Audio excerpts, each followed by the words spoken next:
Welcome, curious minds, to a tale that dances on the edge of mystery and adventure. Imagine this: an old map, waves whispering secrets against the shore, and a place shrouded in legend, the Bermuda Triangle. Today we follow Jake, an intrepid soul whose kayak cuts through waters that have claimed ships and stories alike. What lies ahead is not just a journey into uncharted territory, but a plunge into the unexpected.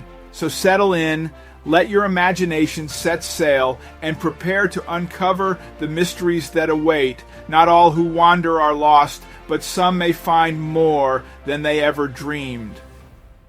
As the waves crashed against the shore, Jake, an adventurous kayaker, gazed at the horizon. He had always been fascinated by the mysteries surrounding the Bermuda Triangle. Today, fate had brought him to a remote island off its infamous coast.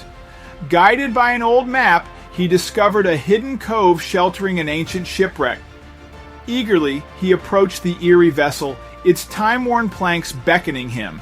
Ignoring the sense of foreboding, he stepped inside, only to be greeted by an unexpected sight.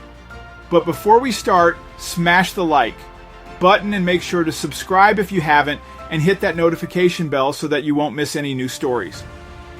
The Bermuda Triangle was a place Jake had only ever dreamt of going to. The mysteries surrounding the place intrigued him, but he had not gotten a chance to go there yet. One fateful day, Jake stumbled upon an old map in an antique store. The map showed a series of uncharted islands within the Bermuda Triangle with a marked location for a hidden cove. Soon after he found the map, he flew to the island of Bermuda. Once he arrived at the island and settled into his Airbnb, he went to the shore and hired a kayak for the next few days. The following morning, equipped with his trusty kayak and a backpack filled with supplies, Jake set off to the sea of the Bermuda Triangle. Jake quickly set up camp at the beach and retreated inside his tent. There, he ate a bit of the food he had brought, but he was careful not to eat too much of it. He didn't know how long he would be there. The hot morning sun woke Jake up the following day, and he quickly jumped inside his kayak, and, to his surprise, it wasn't a big search, as the mark led him straight to the big black shadow he had seen yesterday evening. But this time, in the light of day, Jake could clearly see what the shadow truly was: an ancient shipwreckage. Jake's eyes grew wide with shock and excitement. This ship must be at least 100 years old, if not more. He kayaked around it to see the state of the rest of the ship and noticed a large hole in the side. Jake was nervous, but his curiosity was much stronger. He simply couldn't resist the urge to explore the ancient shipwreck. With his heart pounding in his chest, he maneuvered his kayak through the narrow opening, and he finally entered the ship. He was feeling frightened, but he wanted to continue deeper inside. But before he could do that, he heard a loud banging noise echoing through the ship. A million thoughts raced through Jake's mind. If there really were people living on this island, they would definitely see him as an outsider, an intruder. Jake panicked, and he knew he needed to get away from this place as soon as possible. The sound was almost deafening, and he felt it through his entire body. As he finally made his way out of the ship, Jake felt very tense. Jake stopped paddling and took a deep breath. What was he doing? The sole reason he came here was to find where the map would lead him, and he did just that. But was he really about to throw this adventure away because of people who might live here? What if it was just the wind banging on the ship's exterior? Driven by his sudden change of mind, Jake turned around and paddled inside the ship again. This time, ignoring the banging sounds, he paddled until there was no more space for his kayak to go through, and got out. The shipwreck was capsized, so walking through it would be a challenge, but it was not impossible. Jake carefully walked deeper into the shipwreck, using his flashlight to find a way through the labyrinthine corridors. In front of Jake was a metal door locked shut with heavy chains and a padlock. The chains looked rather new, as there wasn't a lot of rust on them. Suddenly, Jake felt a sharp pain in his head, and everything went black. He woke up God knows how much later inside a room he had never seen before. As he got up, a sharp pain shot through his head. He placed his hand on the painful spot and realized he was bleeding. Through the dizziness and pain, Jake ran to the door, desperately trying to push it open. However, he quickly realized that this was the very same door he had been standing in front of before losing consciousness. Only now he found himself on the opposite side. What was going on here? He wanted to scream, hoping that somebody would hear him, but he paused. What if his captors realized he was awake?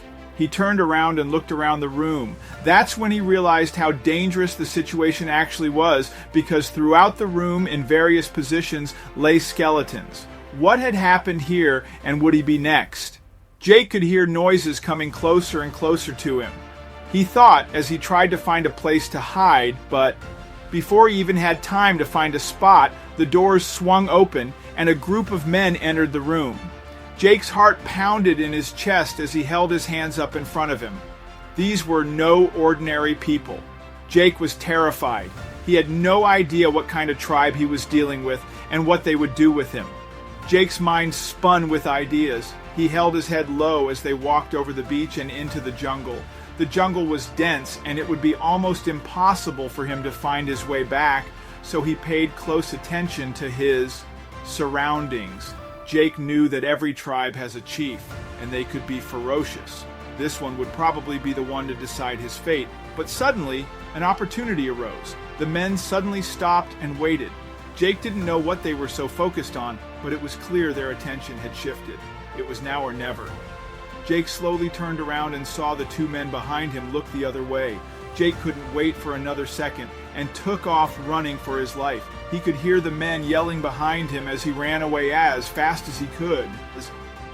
They started chasing him immediately and got real close until Jake felt the ground fall away underneath him and he rolled down a mountain. He rolled down the mountain, hitting his arms, legs, stomach, and back against rocks and trees. Miraculously, his head only had a few scratches, but one of his legs was severely hurt. And that wasn't his only worry.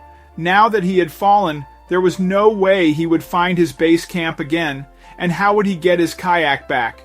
Jake eventually fell asleep inside the hollow tree he was, rudely awakened by something, or actually someone, pulling him out. It was the same men that had captured him before. They looked furious and pulled roughly. Jake yelled in pain and reached for his leg. He was confused and looked at Jake's leg. It was covered in blood and didn't look good. The man yelled something to the other men, and Jake could swear that he saw him lick his lips. Then one of the men took Jake's legs, and the other grabbed him under his armpits. Together, they carried Jake back to where he had left them.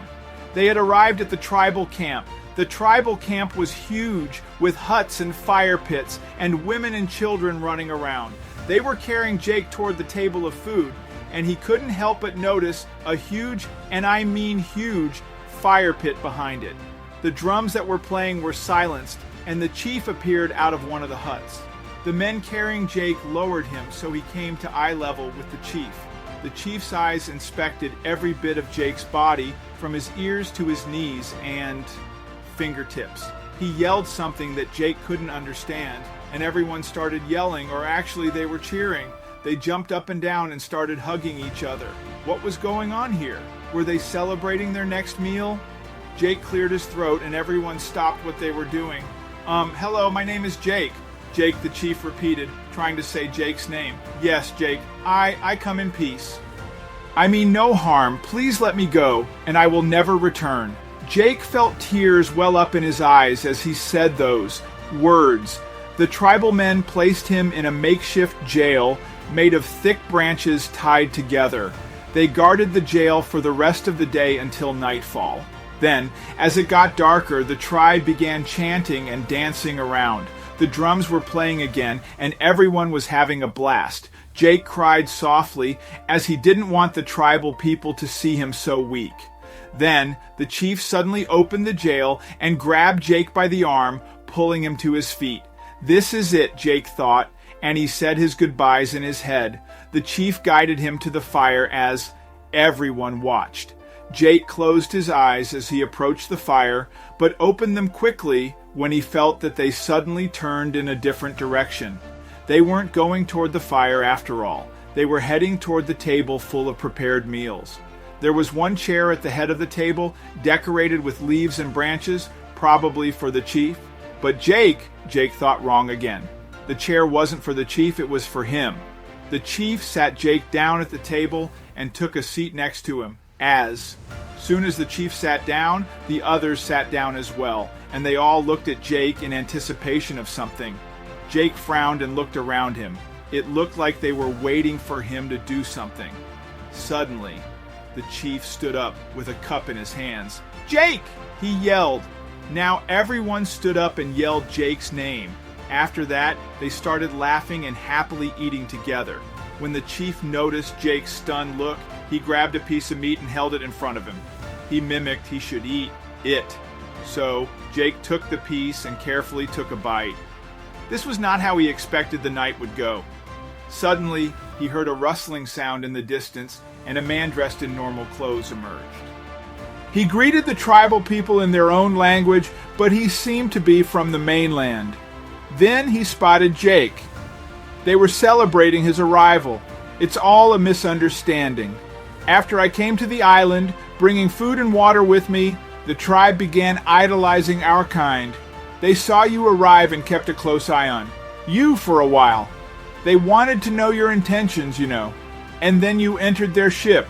They see that ship as a symbol. Jake suddenly realized what was happening. He was blinded by his assumptions, too blinded to see they were actually celebrating him. Jake decided to stay for a few more days on the island. The other man stayed to be his interpreter, and Jake learned a lot more about the tribe. When he left, he promised to stay silent about the tribe, as they didn't want to be colonized or bring their land into danger. As Jake looked out of the airplane window, he looked at the island he had visited the past few days. He chuckled a bit at the thoughts he had while being there. It was an adventure he would never forget. His leg was looking a lot better after the healer of the tribe treated him, but he still planned to go to the doctor as soon as he got home.